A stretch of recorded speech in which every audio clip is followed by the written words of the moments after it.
Hi, I'm Jonathan McDonald, sports editor at The Province, here with longtime hockey columnist Tony Gallagher, and this is going to be a great edition of TG and Me, because when I think about you, Tony, and the way you write and the way you talk, you often refer to Gary Bettman's NHL. That's one of your It's one of your old favorites. And in Gary Bettman's NHL, the NHL standings are a funny thing, because even the bad teams appear to be good. Let's talk standings. Tony, go ahead. Well, standings this time of year are often completely absurd. Do not torture yourself by looking at the standings at least until the 40-game mark, because it's nothing but pure illusion. Sometimes there is a flyer. Take last year. Colorado Avalanche came out of the gate quickly, and everyone thought, they'll fall, they'll fade, they'll take gas. And what happens? They zot straight to the top, win their division, finish second in the conference with 112 points. Everyone's like blown away. And this has happened before, where you get a team that's a little bit of a surprise, and they go wire to wire, like the year Anaheim won the Stanley Cup.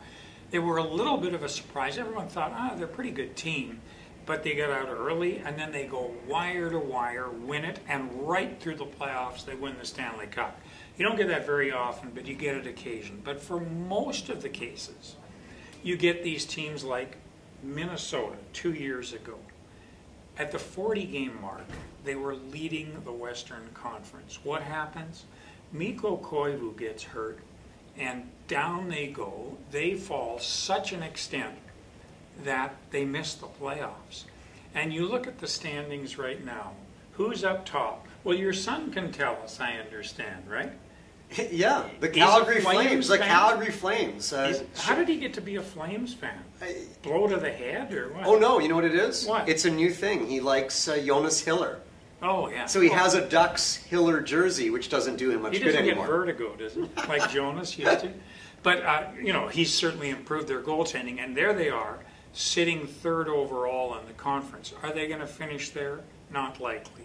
Ditto the Canucks. Are they likely to finish second in the conference? I mean, take a good look at those standings if you really must look at them, and take a picture, because it's unlikely they're going to be at that level. So what you're telling me is, just because we might be excited that the LA Kings, the San Jose Sharks, the Dallas Stars, the Minnesota Wild are all on the outside looking in right now, we should temper that excitement and maybe channel our energies into, say, volunteer work.